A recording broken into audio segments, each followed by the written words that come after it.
Okay, let's start. This should be a fun diversion from other things we're doing. We'll develop methods that are useful in photogrammetry and robotics, in particular dealing with rotation, which has some strange properties. So, for example, in the case of translation, things are commutative. If I go 5 meters in x and 10 meters in y, I end up in the same place as if I go 10 meters in y and 5 meters in x.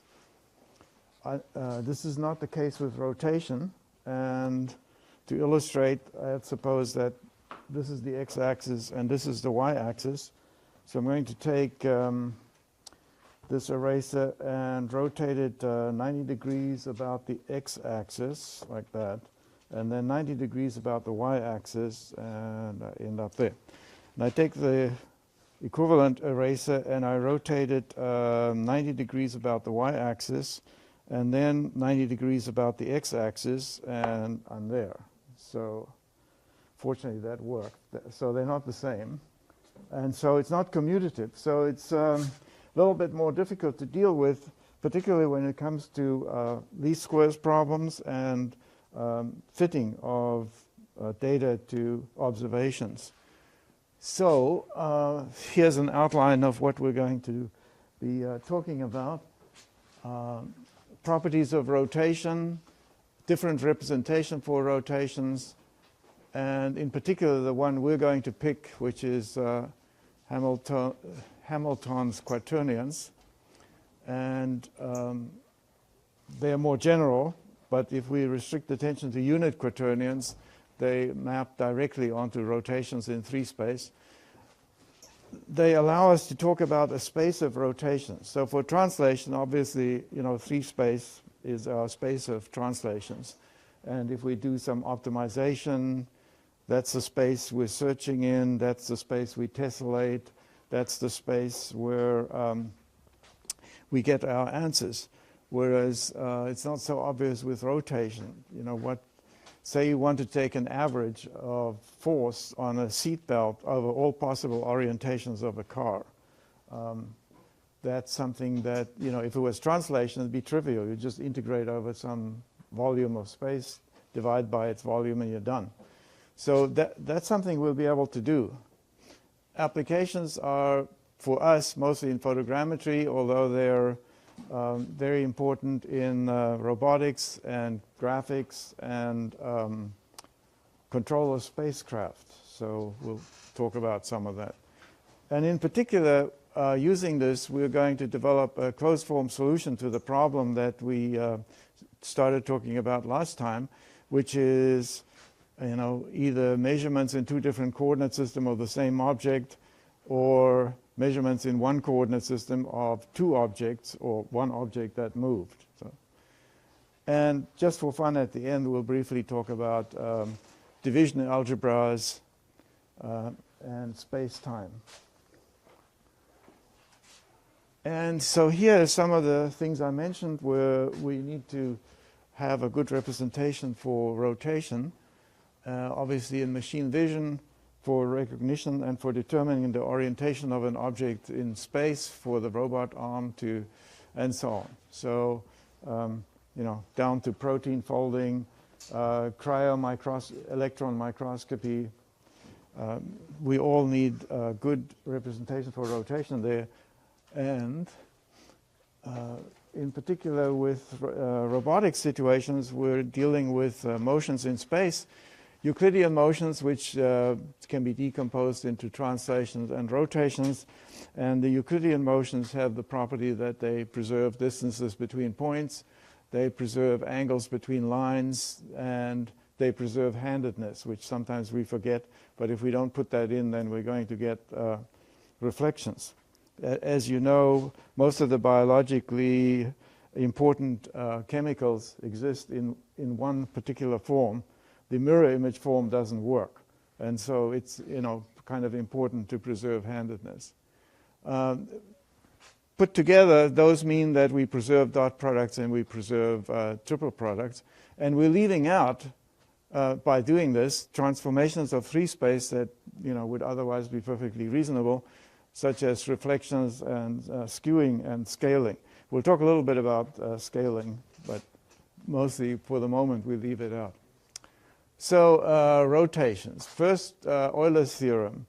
Any rotation of a rigid object has the property that there is a line that is not changed. That's the axis.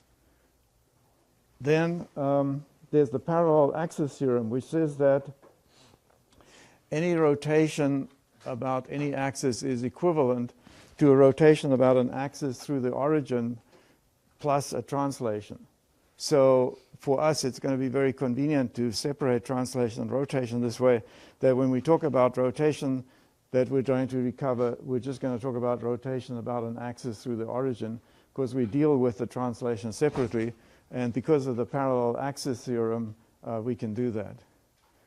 Then if we figure out how a sphere rotates, we basically figured out how everything rotates, because we can, and that sort of simplifies things, we can just think of a sphere rotating in space and all the possible ways that can happen, and that then corresponds to rotation of space. When we talk about attitude, we basically mean orientation. We mean orientation relative to some standard. So, for example, we might have models, as we had when we were talking about the patterns, except now in 3D, and they'll be in some preferred coordinate system. And when we talk about locating that object, we're talking about finding its position in space and finding its rotation relative to that reference rotation. So, by the way, this is going to be on Stellar, this whole presentation. Then there's a 4-page blurb that summarizes everything you want to know about quaternions, or maybe not, maybe everything you need for this course. Degrees of freedom. So we talked about this last time, that there happen to be 3 degrees of freedom to rotation, and that can be slightly confusing. What's interesting is that rotational velocity is much easier. Angular velocity, all we need is a vector that gives us the axis and a rate, so many radians per second. And if we take the axis and multiply it by the rate, we have a 3-vector, and those 3 vectors add, just like translations. So if you're spinning around the x-axis at 1 radian per second, you're spinning about the y-axis at 1 radian per second, then you're spinning about the 1, 1, 0 axis. So it's very easy to just add these up. And of course, that can change. So now you've moved a little bit, and the next time instance, the axes will be different. So on. But instantaneously, rotational velocity is very easy. And this, for those of you who know about these things, corresponds to the Lie algebra versus the Lie group. The rotational velocities are the Lie algebra. It has all the nice properties of an algebra.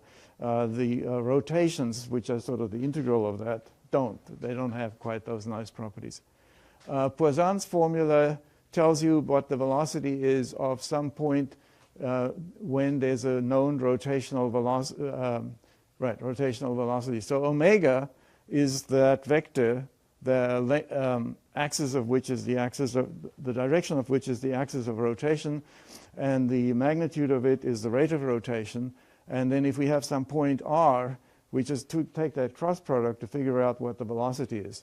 And obviously, it's going to be perpendicular to r, and it's going to be perpendicular to omega, and you can get its direction by using the right-hand rule. So rotational velocity is simpler. They add, and we just saw finite rotations don't commute. And we talked last time about how they're n times n minus 1 over 2 degrees of freedom. And for n equals 3, that happens to give you 3. So often we talk about rotation about axes, like I just did. Rotation about the x-axis, rotation about the y-axis.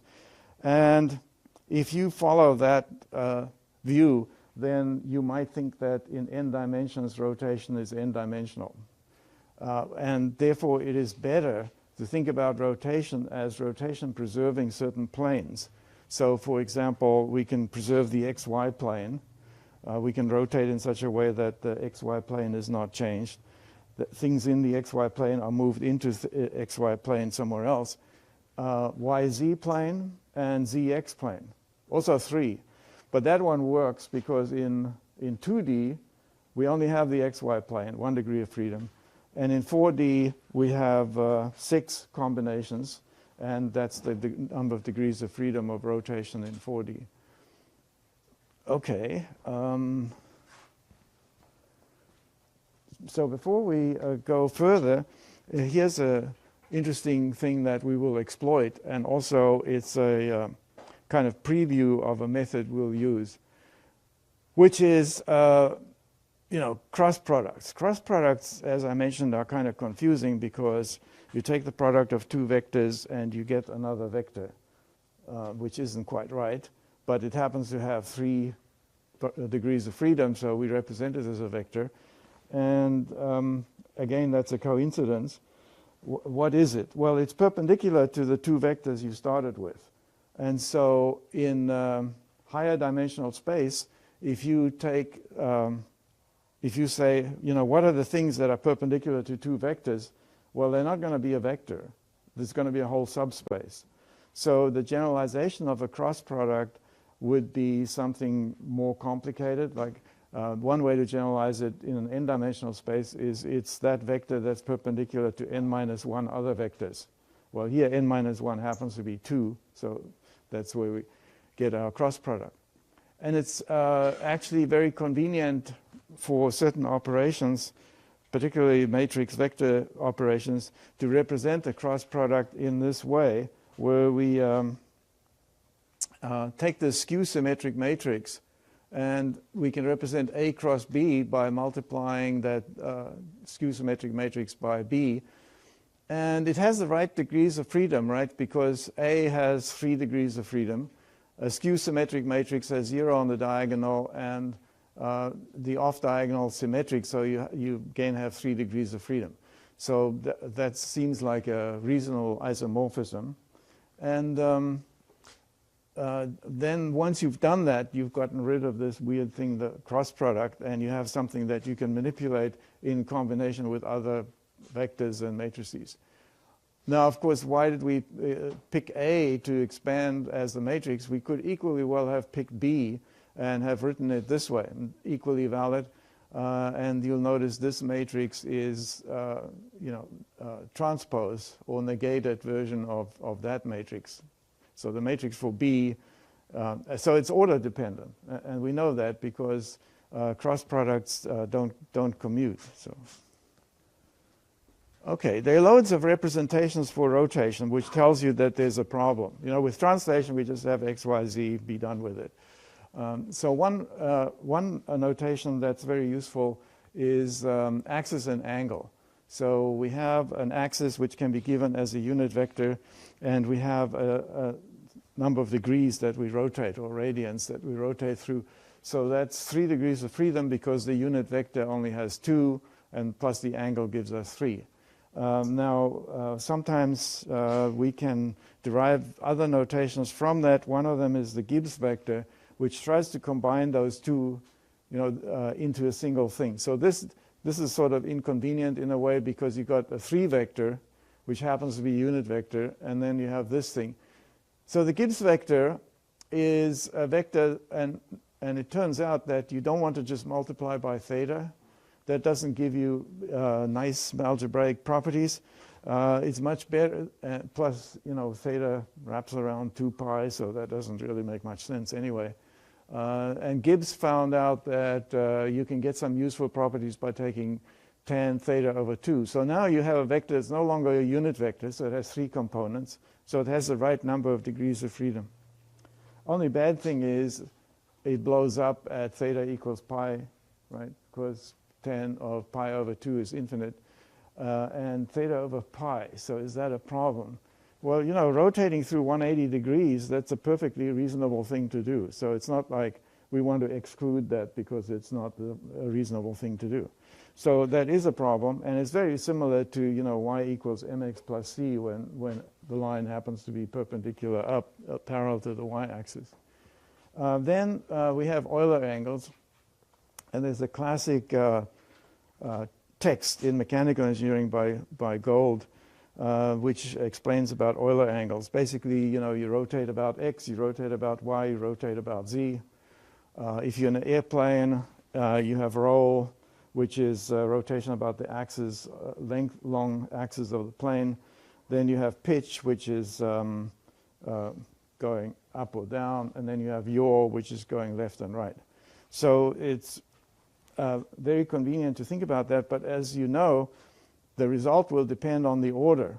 So yeah, if you have very small angles of roll, pitch, and yaw, which is a comfortable airplane flight, it probably doesn't matter a lot because you get pretty much the same result if you compose them in different orders.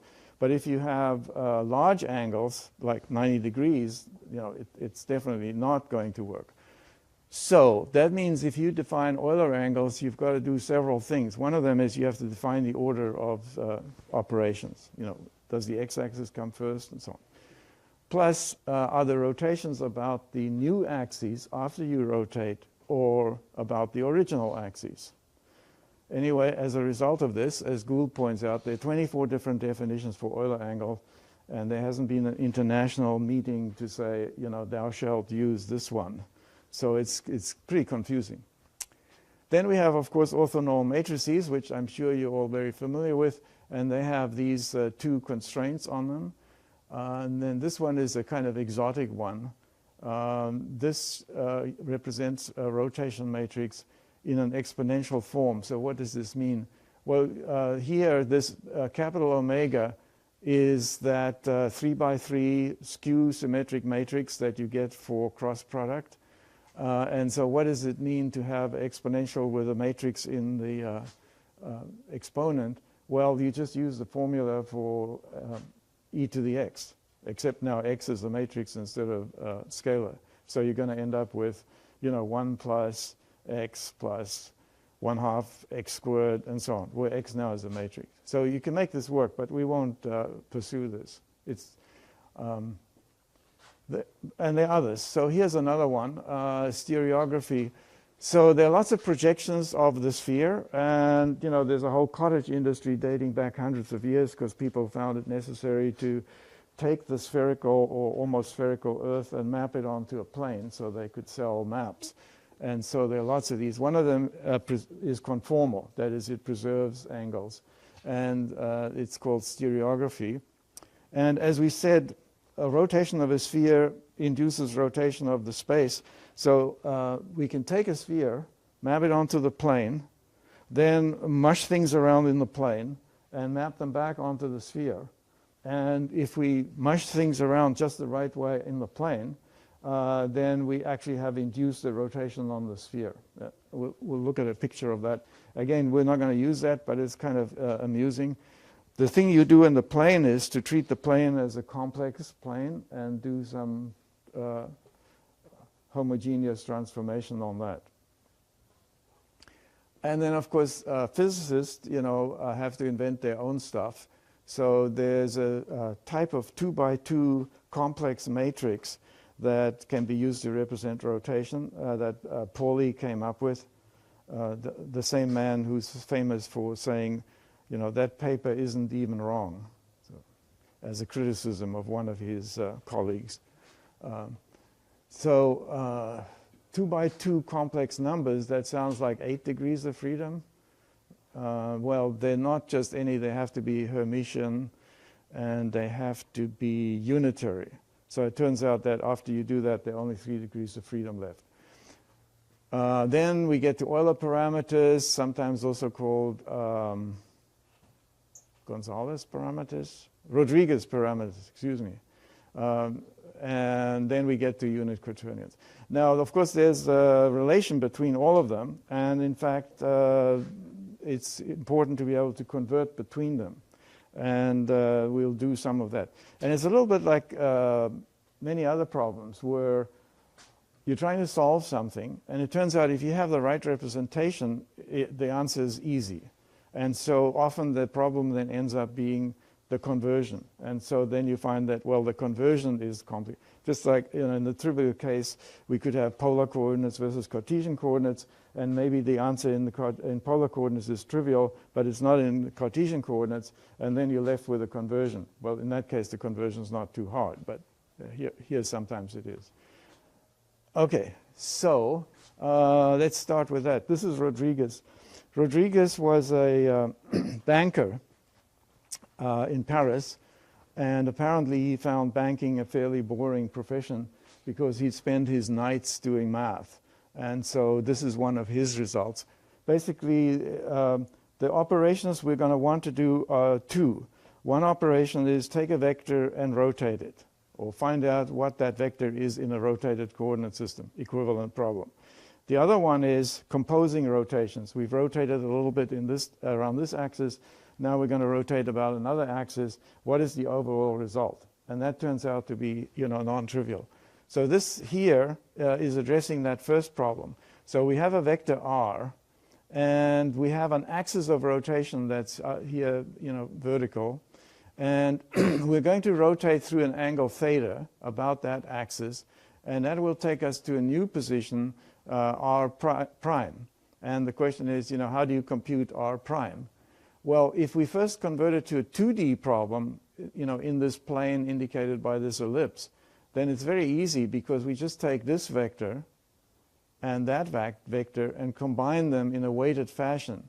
So this dotted vector is this vector times cosine theta plus this vector times sine theta.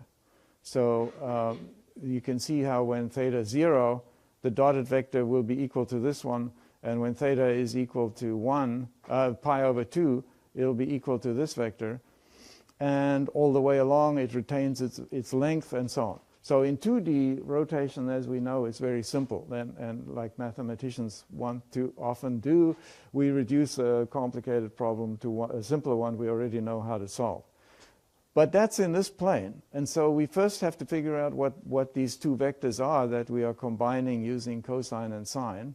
And so first of all, this one here. So how do we get that one? Well, we take r and we subtract out this vector, right? And the difference is going to be this vector here. Well, that means that we need to know what this vector is. Well, that's just projecting r onto omega. And since omega is the unit vector, it's very easy. There's the formula. And so therefore, this vector is r minus that thing. And then finally, we need to know what this vector is. And basically, that vector has to be perpendicular to omega. And it has to be perpendicular to this, because in this plane, it's pi over 2 away from that vector, right? So by taking the cross product of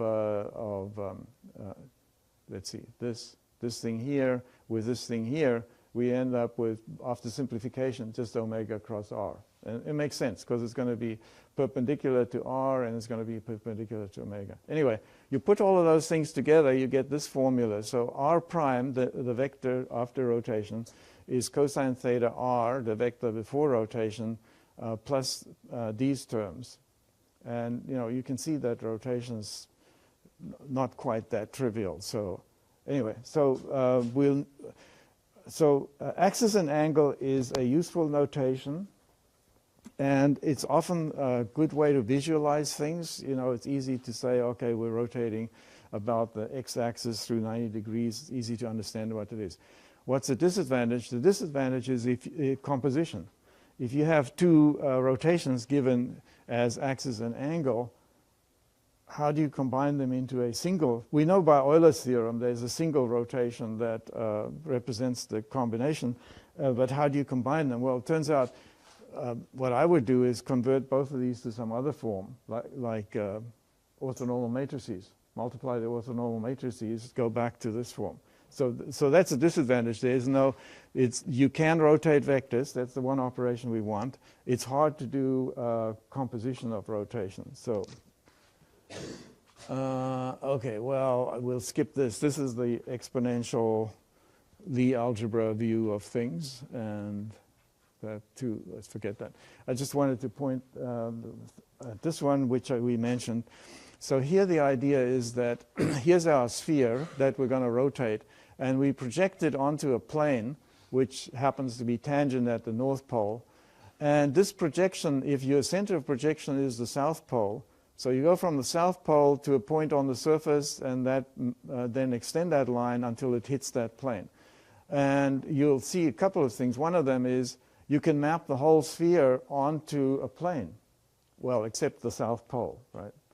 The other one you can see is areas are going to be distorted, right? Because if we're dealing with, say, Alaska up here, it's going to be mapped onto the plane without much magnification.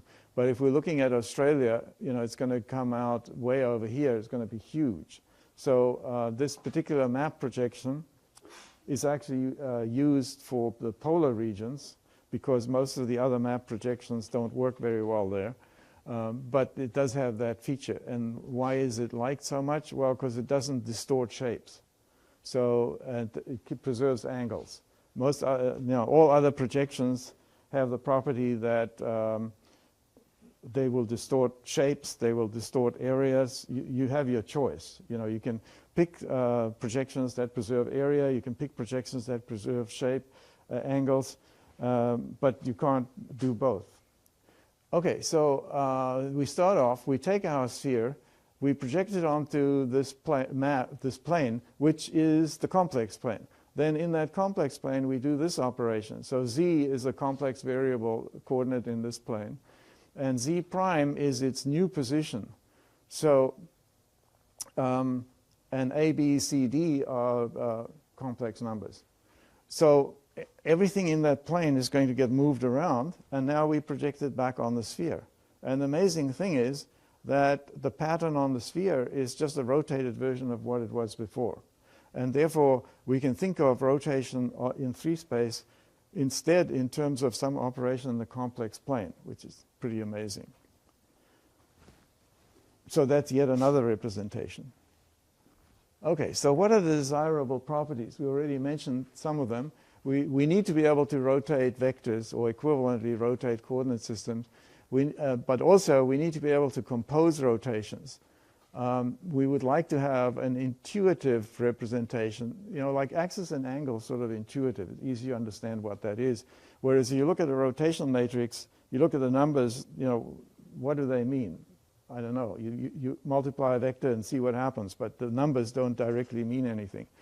If you know a little bit more about it, you say, well, if I look at the trace with the sum of diagonal elements, it's, I don't know, 2 times 1 minus the cosine of the angle of rotation, but it's not very intuitive.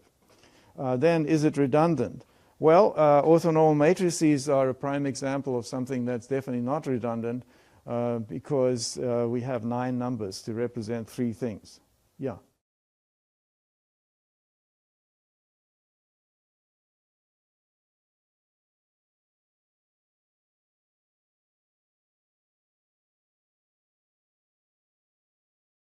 Right, that's a very good point. So much for my story about it not being intuitive.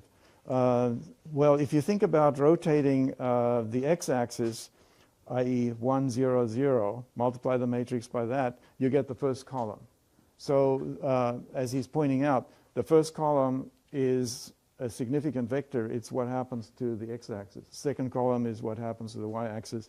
Third column is what happens to the z-axis. So you can understand the rotation matrix that way. And similarly, you can talk about the rows going in the other direction. But, you know, you wouldn't know the axis of rotation or the angle of rotation. So, but yes, that's a good point. Okay, redundant. So let's see. Axis and angle. Well, axis and angle is kind of redundant because if we have a vector, it has 3 components plus an angle is 4. Gibbs vector is not redundant because we've, you know, multiplied the vector by the tangent of theta over 2. But we don't want singularities. Gibbs vector has a singularity. So we'd also like it to be computationally efficient. And we'll get into that a little bit. And we want to be able to do lots of things. For example, interpolate orientations. So in graphics, we might often have some person performing some dance or action in the world. And we would like the artist to only have to specify certain distinct points rather than, every frame. And so we'll need to interpolate. Well, if that person is rotating, how do we interpolate? How do you do a partial rotation? And so, you might say, well, half a rotation, that's the square root of the rotation matrix, right? Because if you multiply that by itself, you get the rotation matrix. But how do you get the square root of a matrix? So that's something. Another thing we might want to do is get averages of ranges of rotation. For us, a big deal is going to be optimization. We're going to try and fit coordinate system. We're going to try and fit measurements to models. And in that case, we need to be able to do things like take a derivative and set the result equal to 0.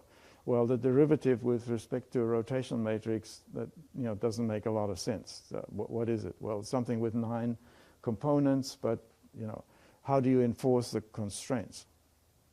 Then, in some cases where we can't get a closed form solution, we might want to sample that space and try some subset. But we'd like to sample the space in an efficient way, which means we want to sample it uniformly. So if it was a translation space, we just chop up space into voxels, equally spaced, and we'd be done. Or if we go for a random sampling, we could just generate a random x between the range and the random y between in a certain range and the z in a certain range. But how do you do that for rotations? Now, if you did it in Euler angles, you could say, okay, well, I'll take the first angle between minus 90 and plus 90, and then the second angle, and so on. And you get into non-uniform sampling of the space. For example, a much easier example is on the sphere. We can use latitude and longitude as coordinates. But if you use that to control your sampling, you're going to sample much more closely near the 2 poles, right? So that's, add one more dimension and you get the problem for rotations. So the idea of having a space of rotations is very attractive, because then we can tessellate that space, we can sample it uniformly or randomly, we can compute averages or whatever. So here are some of the problems we already talked about. The orthonormal matrices, they're redundant, and the constraints are complicated. Euler angles don't make it easy to compose rotations, just as with angle and axis notation. Best thing you can do is convert it to orthonormal matrix and multiply. And then there's gimbal lock. So I know you're all too young for this, but there was a time when man went to the moon, which was a very exciting time. And when you listened on television and you ignored the stupid commentators that were talking over the communication from the cabin, you'd hear them talk about approaching gimbal lock. So what was that? Well, Draper Lab built their navigation system, and it had gyroscopes in it. And gyroscopes basically have that type of gyroscope has 3 axes, and it has a part that is spinning at high speed and wants to continue spinning around that axis. And then the cage basically allows the spacecraft to rotate about that fixed direction. But as with Euler angles, you can get to a situation where 2 of the axes line up, and then you've lost the degree of freedom. And if you move through that point, you've basically lost your orientation in space. So they were carefully instructed not to go through that point, because their automated systems wouldn't work correctly. And so that's exactly the problem with Euler angles, that when you rotate one of them through 90 degrees, it lines up with the next one, and you've lost a degree of freedom. And so, by the way, how do you solve it? Well, the easiest way is to have 4 axes. And in that case, unfortunately, you can no longer treat it as a passive system. You have to have an active system that drives the axes so that you never have 2 of them line up. Anyway, Euler angles. Gibbs vector had that singularity. Axis and angle has the problem of the composing rotations, and then of course we don't have a clear idea of what is the space of rotations. So we get to Hamilton, who lived in Dublin, Ireland, and he was fascinated by algebraic couples. So the view is that we think of complex numbers as pairs of reals, and can we somehow generalize that? And you want to have a nice algebra. You want to be able to add, subtract, multiply, and very important, you want to be able to divide. I mean, you can do all sorts of wonderful things, but if you can do that, then you can solve equations, you know, by subtracting, cross-multiplying, doing all those things we're used to. And so there was a lot of interest in physics, particularly in dealing with vectors in space. Well, they weren't called vectors, but dealing with points in space. And so the natural thing was, you know, let's go from real numbers to complex numbers to triples. And then what can we do with the triples?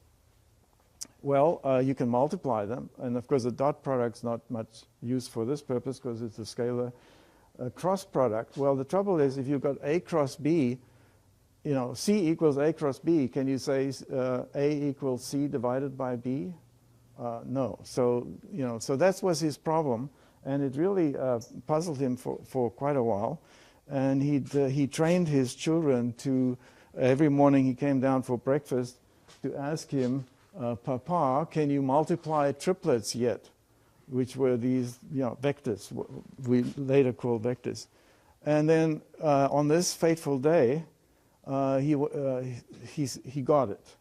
And he went with his wife on his usual Sunday stroll through Dublin, and he committed a criminal act on the bridge.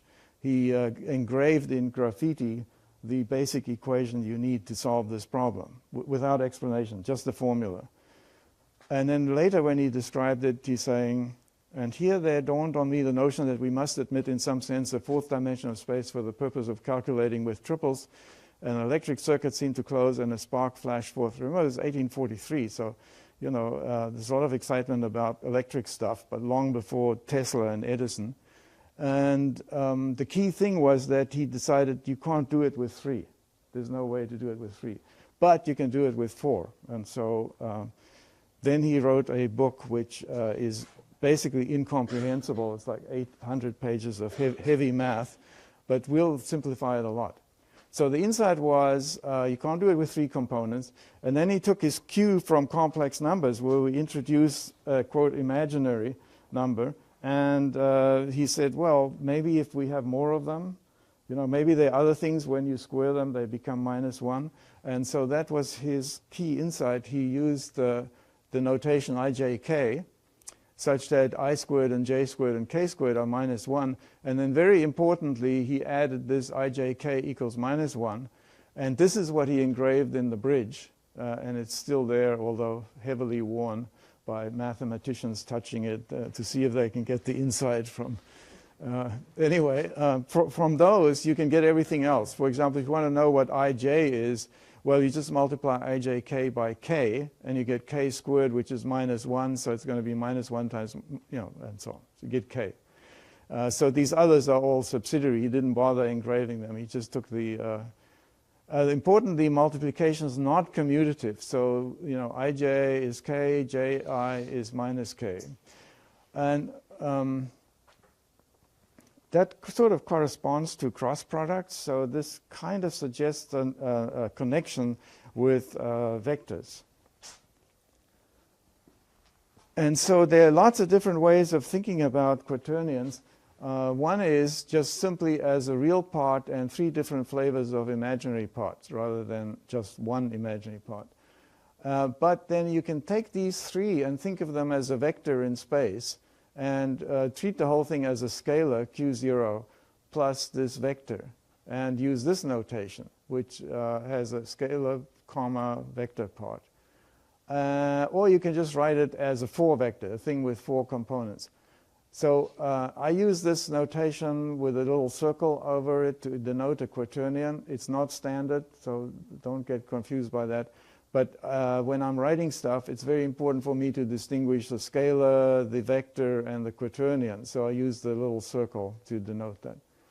Another way of thinking about quaternions is as 4x4 matrices, and that brings us back to that isomorphism we had that was useful for cross products. There would be an isomorphism of quaternions with 4x4 matrices that allows us to do multiplication. And yet another way is to think of a complex composite of two complex numbers. So, complex numbers are real plus I times a real. Now imagine that you replace the real with complex numbers. You've got something with 4 components. Of course, you've got to be careful because you've got 2 different types of imaginary things. That's actually a way we aren't going to use, but it's a way that leads you to other things. For example, you can use that idea again. And now you get, instead of 4 components, 8. And then again, you can get 16 components. So you can build these algebras that have 1, 2, 4, 8, 16 components, and they get weirder and weirder. We're going to stick with 4. That's as far as we need to go. Okay, so here's the view of multiplication using Hamilton's basic explanation of how to multiply these things. Here are 2 quaternions. We're going to multiply them. And obviously, we're going to get 16 terms. And then, j times k is minus I. And so we can gather them up as, again, a scalar part. And then these 3 imaginary parts. And that's, that's the bottom baseline truth, but it's kind of too detailed. It's kind of hard to remember that. And it's for us who are now, remember this was before vectors, but today we're all into vectors and scalars. So in that notation, it's a lot easier to write it this way. So here's a quaternion P, a quaternion Q. We multiply them together, and we get this quaternion. And the scalar part of it is just the scalar parts multiplied minus the dot product of the vector parts, and so on. And it's non-commutative. Why? Because it includes this cross product at the end here. So if we interchange these two, we're going to get Q cross P, which is, of course, minus P cross. Okay, so this is actually a way we're going to use it. It's much more compact than this. Here's another notation that's sometimes very useful, and this is analogous to the isomorphism we had between vectors and skew-symmetric 3x3 matrices. Here we have an isomorphism between a quaternion and a 4x4 matrix, which happens to be orthogonal. And if the quaternion is a unit quaternion, it's also a unit normal. So this actually, in our case, is typically an orthonormal 4x4 matrix. And so this multiplication up here can be written as this product of a matrix times a vector. And there's quite a bit of structure to this. You can see, the first column is just the quaternion P. And then you can see that it's sort of skew-symmetric except for the diagonal, which would be 0 if it was skew-symmetric. And so we can write the product of 2 quaternions in that form. So we can write PQ. So this is just like cross product, where we said A cross B is some matrix times B.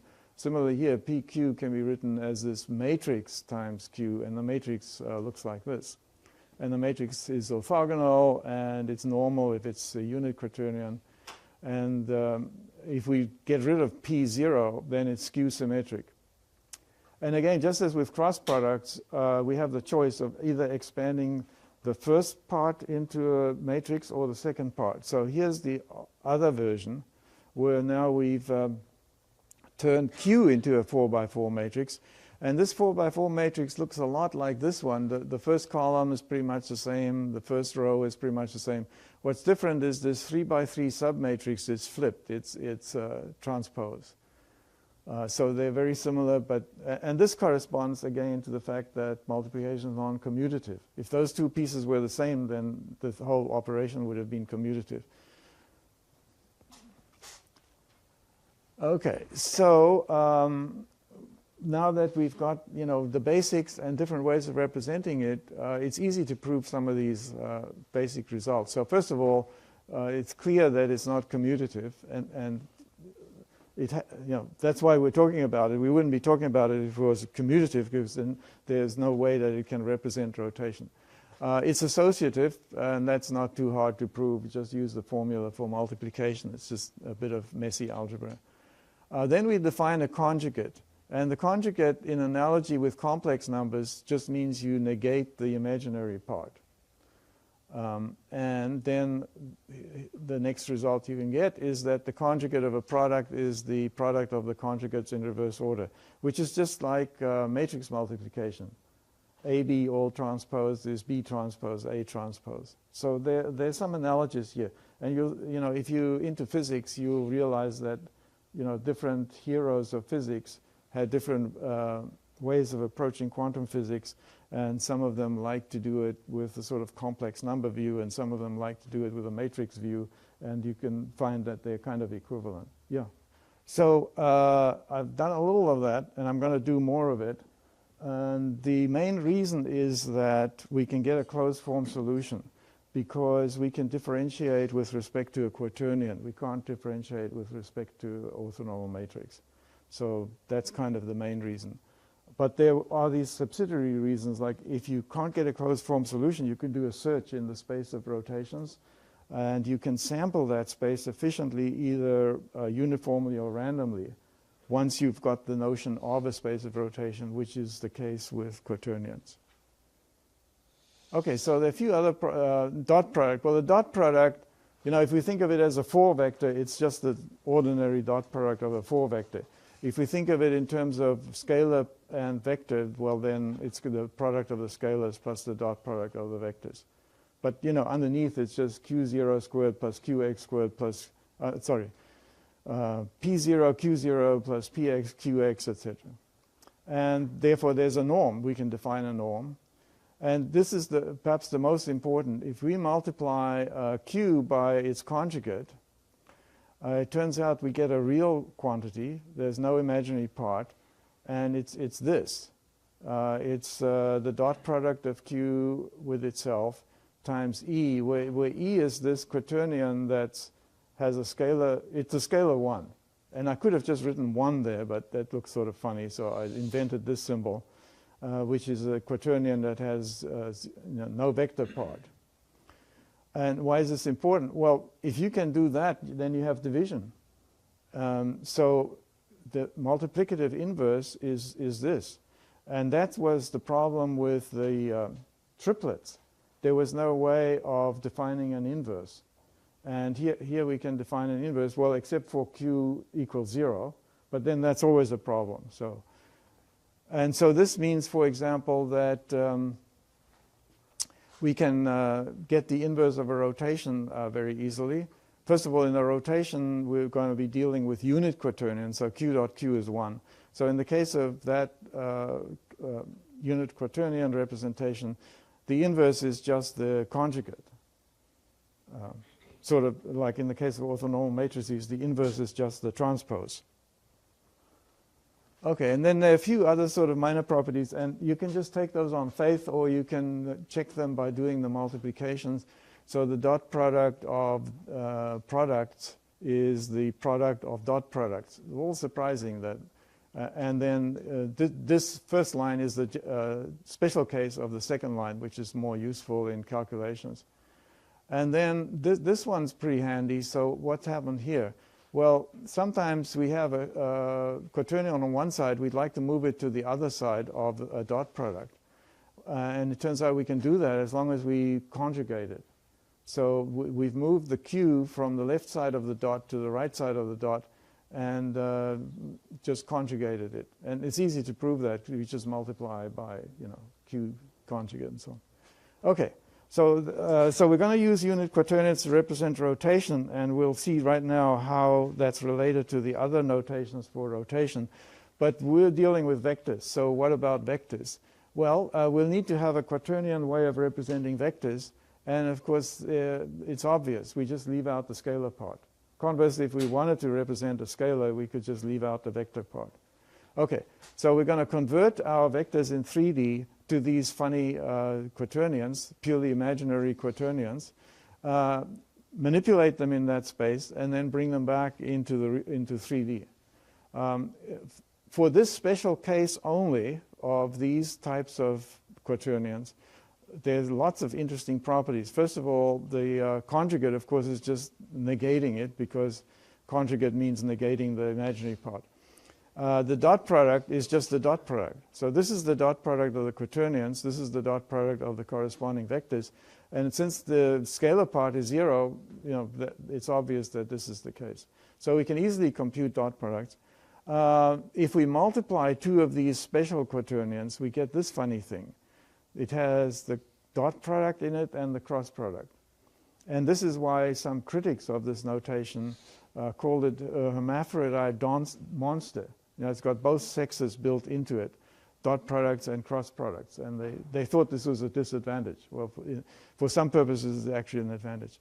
Then if we take the product of R and S and take the dot with T, we get the triple product, RST. And the triple product's often pretty useful, aside from computing volumes or something. And again, this is very simple to prove. Once you have a 0 scalar part, then all you're going to get is the vector part of T dotted with this thing, R cross S. And of course, that's just, R cross S dot T. That's the triple product RST. And so on. So that's how we represent vectors. Okay, scalars, yeah, we can do that. Finally, we get to rotation. So how do we do rotation? Well, it turns out that simple product of a quaternion with another quaternion won't do it, because it takes us out of 3D into 4D. We need an operation that takes us back into 3D. And so this is a little bit like you can do rotation in the plane by doing some operation that takes you out into 3 space, but then you have to have another part of the operation that takes you back into the plane, now in a rotated form. So this is like that. If we multiply two quaternions, we're basically doing an operation of rotation in 4 space. And now we need to find an operation that doesn't undo that, but takes us back into 3 space. And this is exactly what happens here. So we take our vector R, turn it into a quaternion with 0 scalar part. Then we pre-multiply by Q and post-multiply by Q conjugate, and magically we're back in the real world, so that this quaternion R prime has a 0 scalar part. And so this is how we're going to do rotation. Now, there are many different ways of analyzing this. One is to use that trick we had of representing quaternion multiplication as multiplication of 4x4 matrices and a 4 vector. Right? So we take these first two and turn them into that. And then we take the second multiplication, and this time we turn the Q conjugate into a matrix, this matrix over here. Okay, so this operation is actually equivalent to that operation. And what is this? This is a 4x4 matrix. It's a product of two 4x4 matrices. And if you multiply them out, you get this. And this, the most interesting property of this is that the first row and the first column are mostly zeros. And the result is that if you have a vector in 3D, which has a 0 part, scalar part, and multiply it by this, there'll be no 0 scalar part, right? Because you're multiplying this by 0, and then you're adding all of these zeros multiplied by whatever, and you get 0. So all this is proved so far is that this operation will in fact get you back into 3D.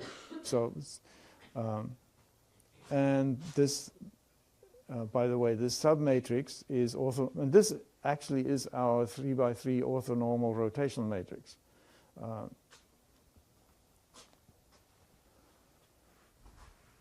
Okay, so that's the equation we're going to use for rotation. And this is the scalar part. We can compute the scalar part. And if the scalar part of the original vector is 0, we get 0 for the scalar part of the new vector. The vector part can be computed this way. So if you don't want to jump into the ocean of quaternions. You can do everything using scalars and vectors. Here's the formula, right? So, just dot products and cross products, very easy. When we use this operation, we can easily, with a bit of algebra, we can prove that it preserves dot products, right? You just take this formula, apply it to R, and then apply it to S, take the dot product, and you get R dot S. And so it preserves dot products. Similarly, it preserves triple products. Remember, we had this special form that this multiplication gave us a triple product of the vector, the underlying vectors. Well, it preserves triple products.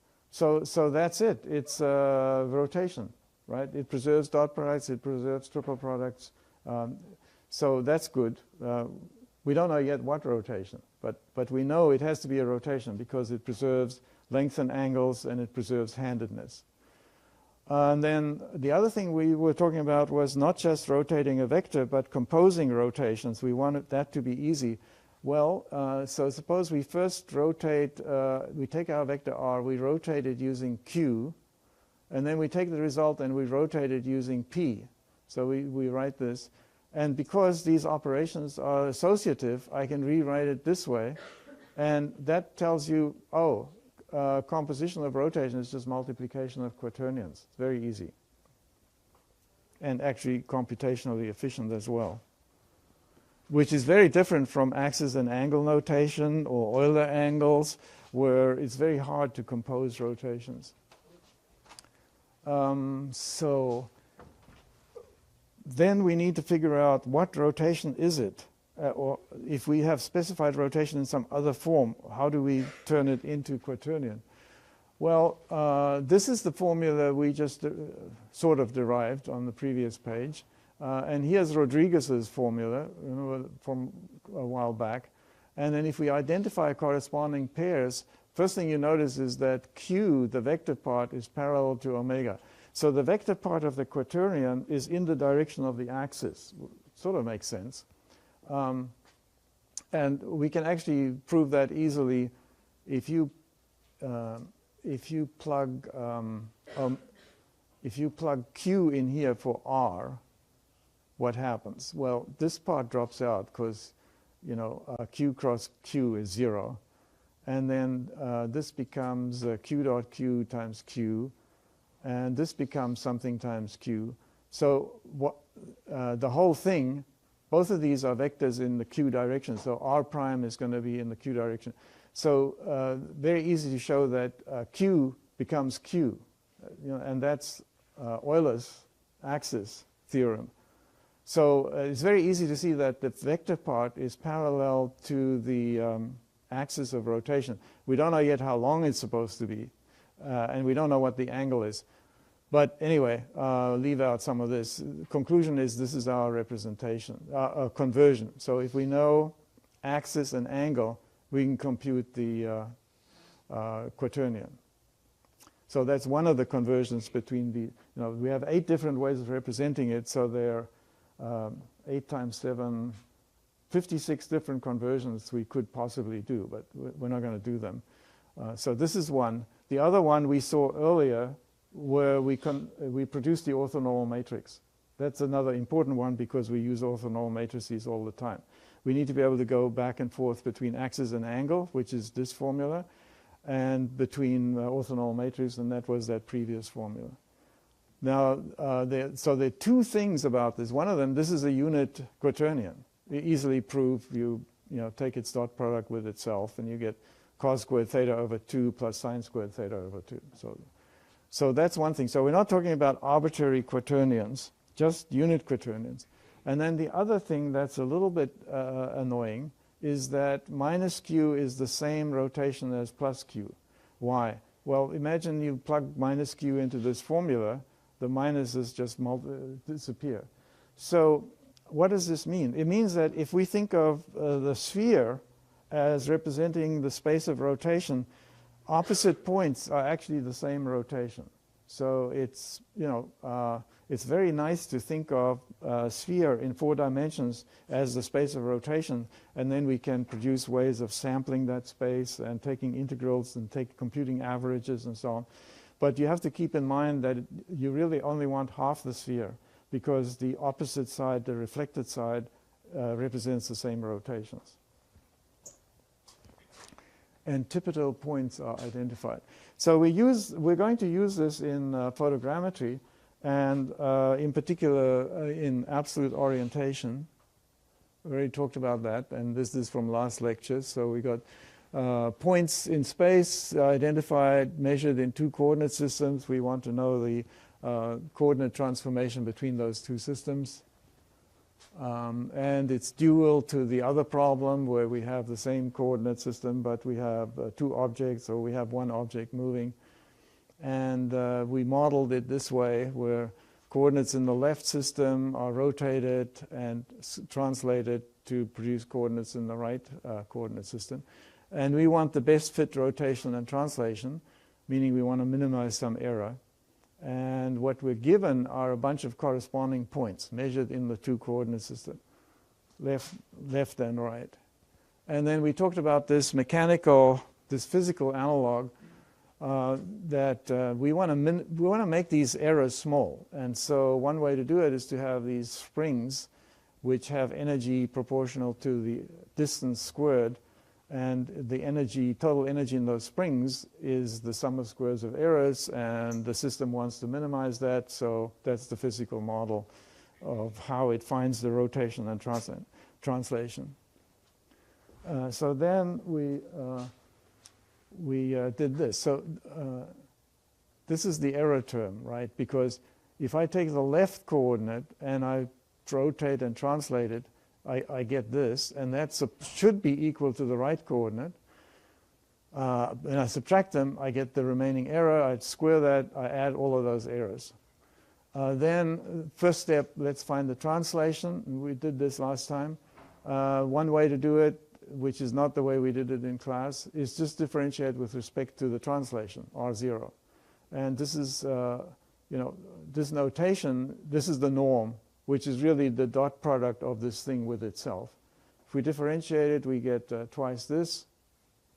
And we set that equal to 0, and then we can split. So we have a sum of 3 terms. We can split that into 3 sums. Right? So for example, of course, we get rid of the 2. That's not very interesting. And we get this, and final result was just that the translation is what takes the centroid in the left system after rotation into the centroid of the right system. So that's kind of intuitive and nice. It says that whatever your transformation is, it should map the centroid of this point cloud into the centroid of that point cloud. And one of the nice features of it is that you don't even need correspondences. You just compute the centroid of those clouds. So for this part, you don't need to know which point in that cloud corresponds to which point in the other cloud. And of course, right now, we can't get the answer because we don't know R. But this is the formula we're going to come back to at the end to get the translation. And so at that point, we can move the origin to the centroid and add a dash to the R's, indicating they're now measured with respect to the centroid.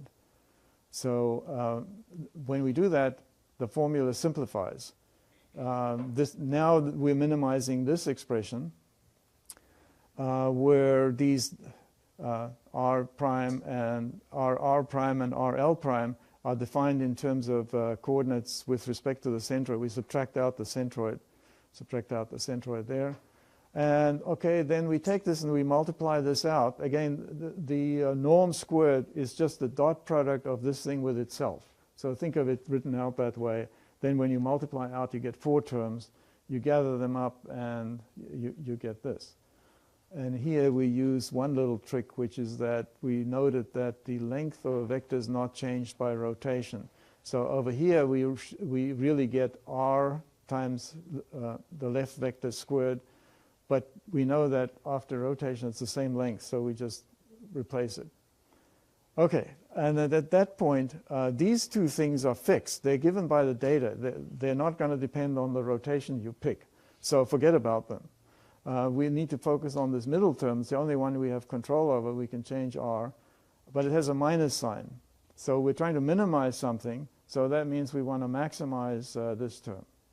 And that's where we got to last time. And I was explaining it in terms of the sea urchin analogy, where we've got these spines and we're trying to get them to be as lined up as close as possible so that their dot product is as large as possible. The dot product of corresponding point. Now we need correspondences. This is a classic problem in spacecraft attitude control. You have the direction to stars in your cameras, and you're trying to line them up with the catalog directions.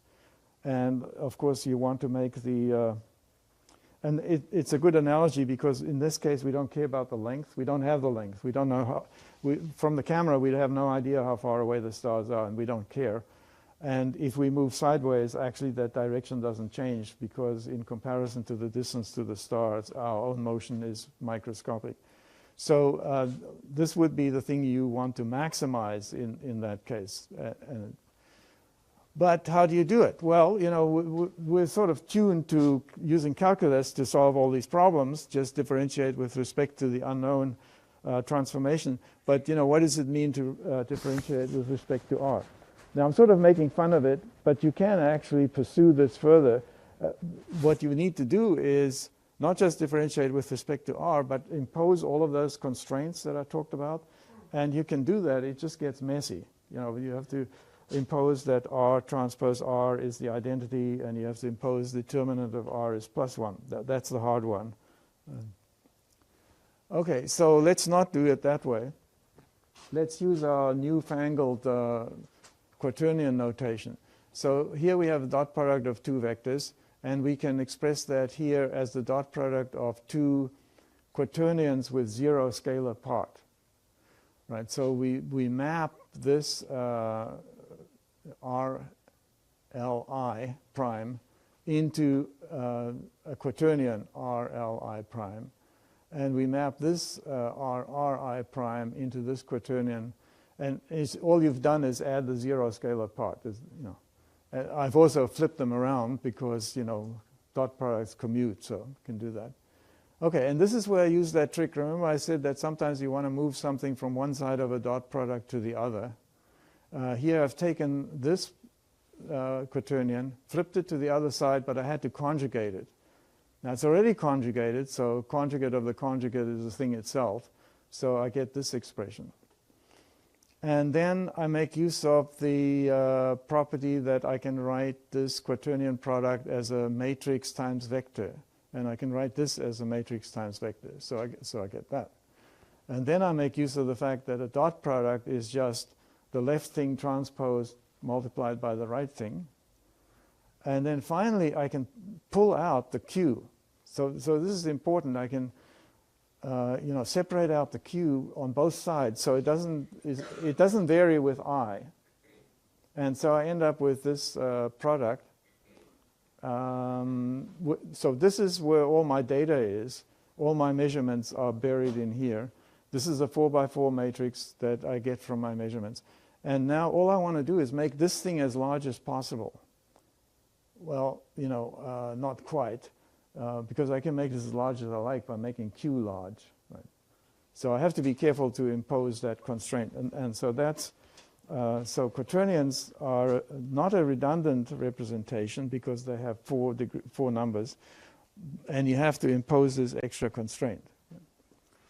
Okay, and then there are different ways of doing this. So first of all, let's see, what is n? Well, n is, again, got from the data. And there are two ways to do this. If you know about Lagrange multipliers, you can add another term that imposes the constraint. So the constraint is that q dot q equals 1, or 1 minus q dot q equals 0. So you can impose that way. And we'll do it another way that doesn't involve needing to know about Lagrange multipliers. Anyway, in either method, we can now differentiate with respect to q, which is, you know, amazing. We can differentiate with respect to rotation.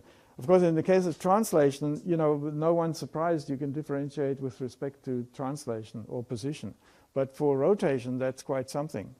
if we do, we get this. And this is just using the ordinary rules for differentiation of a dot product and differentiation of a matrix times a vector, which, by the way, are in the appendix of the book, which, by the way, is on Stellar. So if you need to refresh your memory about differentiating with respect to a vector, it's all there. So. And so what does this say?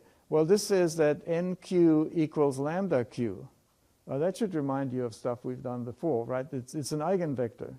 So q has to be an eigenvector, and lambda is the eigenvalue. And since we want to make this as large as possible, we pick the eigenvector that corresponds to the largest eigenvector, which is sort of unusual. In the past, we've always wanted to minimize something and wanted the smallest eigenvalue. Here, because of that sign flip, we want the largest one. And what is it the eigenvector of? It's a 4x4 real symmetric matrix, which is constructed from the data. And so a couple of notes on that. So one of them is, you know, we said for a 2x2 matrix, we actually explicitly gave the eigenvalues and eigenvectors because we know how to solve quadratics. And I mentioned last time that for 3x3, it can be done because the characteristic equation is a cubic polynomial in lambda.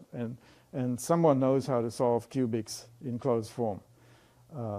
By the way, this used to be a big game, particularly amongst Italian mathematicians. You know, they would, these problems were a real puzzle to them, and they were very proud when they solved them, you know, correctly so. But there wasn't the same sort of modern, you know, publication and tenure and whatever. It's like you've solved this tough problem, and you know you're very proud of it. What do you do with it? You don't want to just give it away, and yet you want to be able to say later, you know, I got that 10 years ago. So they'd come up with all these weird ways of encoding their solution, and like in a story, or as a sort of parable, or some sort of other mathematics. And then later on, you know, Ferrari, who was one of the guys who did this, could say that, oh, I solved this years before Cardano, who is another guy, because look at that poem I wrote. It tells you how to do this. So anyway, they discovered how to solve cubics. Here we're going to have a quartic, right, because it's 4x4. It's going to be fourth order. And guess what? They have closed form solutions, and those Italian mathematicians and others figured out how to do it. Basically, how do you do any of these things? Well, the usual trick, you try and find a way of reducing third order to second order because you know how to do second order. And quartics, first step is reduce it to a cubic. Solve the cubic, and then the rest is easy. And so, can you solve fifth order? No. Okay, so it's good that some of you know that that's it. You can't. Now, of course, today with computers, we can always numerically solve any of these. But if you want to have a, quote, closed form solution, you know, then you do need to know that you can solve 1, 2, 3, 4, but that's it. Then higher order you can't solve in closed form using addition, subtraction, multiplication, and square roots. Okay, so this matrix down here is more familiar to you than n. That's because this is simply the dyadic product of the vector in the left coordinate system and the vector in the right coordinate system. So this is a 3x3. Each of these is a 3x3 matrix. That's a dyadic product. And you just keep on going, stepping through your point pairs and adding them up, and you get a 3x3 matrix, which is not symmetric. And so it has 9 independent quantities. And let's think about n. Well, n is 4x4, so it has 16. So how does that work? It turns out that n is rather special. It turns out n is symmetric, and it turns out that it's not that easy to prove.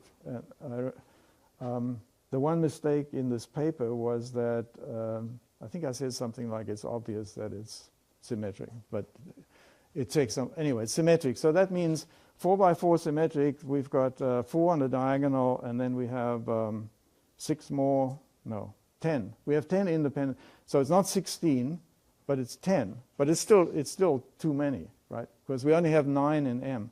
Well, it turns out that this matrix is very special because the determinant, the characteristic equation up here has this important property, that that cubic term is 0, which actually makes it easier to reduce it to a cubic. So N is a symmetric 4×4 matrix with a trace of 0. So that means we've got 10 minus 1 is 9. So now it matches. M has 9 independent values. Okay, we don't need to really know. And if you're actually going to implement this, you might want to know this. But just to know that you can compute all the coefficients of the characteristic equation, and then you go off and solve your quartic. So the main application is going to be absolute orientation. But it also has lots of other applications that we already talked about. And if you go over to Draper Lab, where they do all this spacecraft control, you'll find people who know about quaternions, because that's what's used there. So, desirable properties. So we had this table. Let's see how we're doing. Ability to rotate vectors. Yes, Q, R, Q conjugate. Ability to compose rotations. Yes, P times Q is the composition. Intuitive non-redundant representation. Well, it's almost non-redundant. It has 4 numbers to represent 3 degrees of freedom. But the redundancy is very simple. It's just the unit quaternion. Is it intuitive? One part, the vector part is in the direction of the axis. That's sort of intuitive. Computational efficiency, we haven't talked about that yet. How does it compare with matrix operations? Can we do things like interpolate orientations? Yes. Suppose that you have your artist has the ballerina doing a turn and got her in this position, and then in that position rotate it. How do you do all the in-betweening? Do you take the initial rotation matrix and the final rotation matrix, take some sort of weighted average? Well, that's not going to be orthonormal. So here it's trivial, right? You just take that angle. Suppose that the rotation is about an axis through an angle of 90 degrees. You just split it up into however many frames you need and compute the quaternion correspondingly. We can take averages over a range of rotations. If you want to know the average loading on the seat belt as your car is tumbling in all possible orientations, you can easily do that. And we can take the derivative as we saw, so we can do optimizations, least squares. If there's no closed form solution, we at least have a way of sampling that space of possibilities in a uniform or random way. Oh, okay. Well, let's see. How late is it? Let's do a couple more things. Okay, so this is where we're going to go after absolute orientation. This is relative orientation. And this is kind of more... So absolute orientation is very important for photogrammetry, making topographic maps from aerial photographs. But in terms of understanding human vision, one of a dozen depth cues is binocular stereo. And so relative orientation there is more important. And so that's the problem of we got 2 eyes, and the eyes don't get depth. They only get directions. So we have the directions in each of those coordinate systems to points out in the world. And I've shown 5. And it turns out 5 is the minimum number you need to solve this problem. And your problem is to find out what that baseline is and what the relative orientation of this coordinate system is relative to that. In other words, we have a translation and we're going to have a rotation. So in that respect, it's the same problem. It's just that our data now is not as good. Before, in absolute orientation, we actually know 3D coordinates of all of these points. And that makes it possible to get a closed form solution. Here, we only know the directions. So that's the problem we're going to solve after absolute orientation. Then, if you're trying to describe the kinematics of a robot manipulator, well, these days people are lazy. You just buy it, and the software does all that for you. But in the old days, we had to walk in the snow. There was no bus. Well, in the old days, you actually had to understand the geometry of these devices, and that means that as you go through each link, you are doing a translation and a rotation. And so if you want to avoid problems with coordinate systems lining up, particularly in the wrist, then quaternions are a good way to represent the rotation. So in the wrist, for example, you can imagine that if this part now comes up, there'll be a time where this axis in here is parallel to that axis, and you've lost a degree of freedom. So, computational issues. Now, I guess these days computers are pretty fast, so we don't worry about this as much. But if you have to do this for every point in some object in your graphics representation, this could be an issue. So let's see how expensive it is. So again, there are two things we want to do: compose rotations and rotate vectors. So for composition, we know it's just multiplying two quaternions. And if you do it the naive way, just you following that formula, you get 16 multiplies and 12 adds.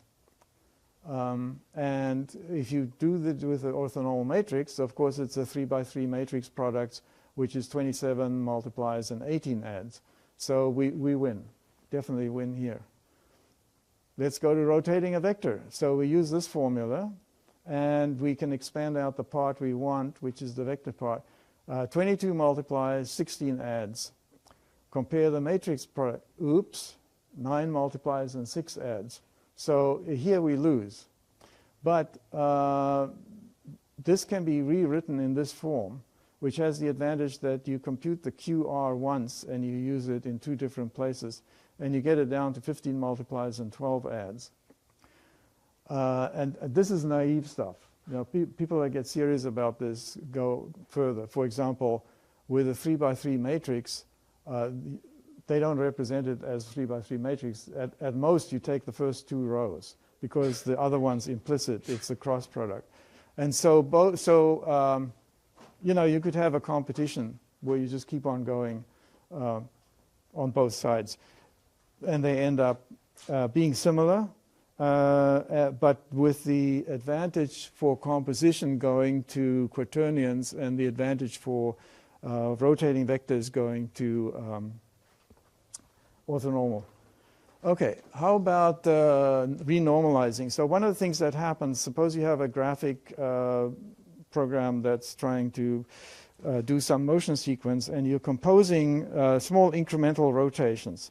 And if you represent them, let's say, as orthonormal matrices, you can imagine that because of the limitations of floating point arithmetic, that errors will accumulate. And after a while, your 3 by 3 matrix is no longer orthonormal.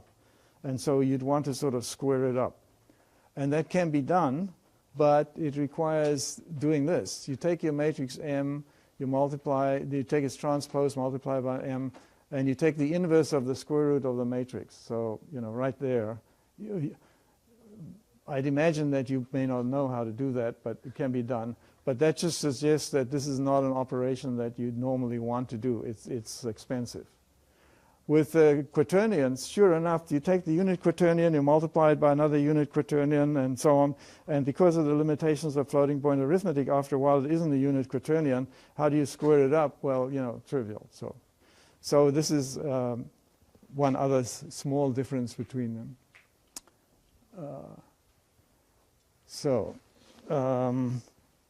Just about at the end. So we talked about the space of rotation being this three sphere, unit sphere in 4D with antipodal points identified.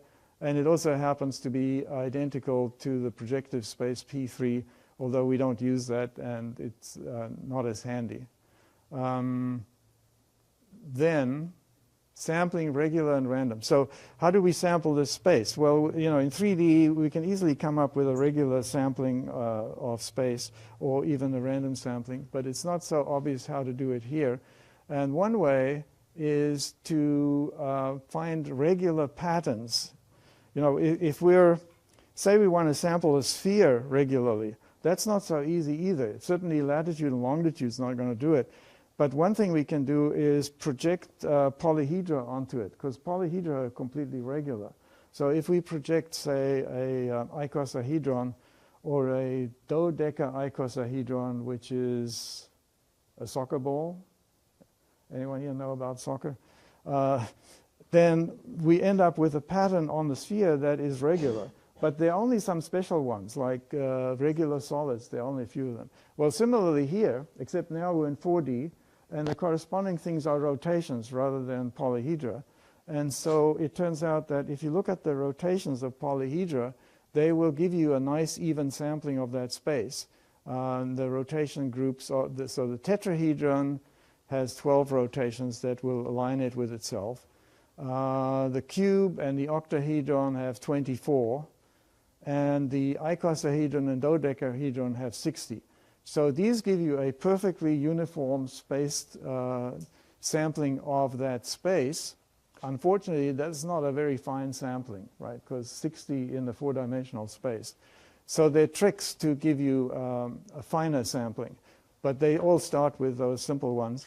And just while I have the slides here, if you pick the coordinate systems right, you get very simple expressions for these rotation groups. So each of these is a rotation. This one, of course, is the identity rotation, does nothing. This is the rotation about the x-axis by 180 degrees. And this is about the y-axis and so on. So this is the group for the tetrahedron. They provide a regular space sampling of that space. This is for the hexahedron and the octahedron, and then the prize is this one. This is the rotation group for the dodecahedron and the icosahedron, where these A, B, C, Ds are given by these expressions up there. These should look familiar. This only works if you line it up nicely with the coordinate system. Anyway, this would be a sampling. So you could try these 60 orientations for your search or your averaging, and then you can interpolate further.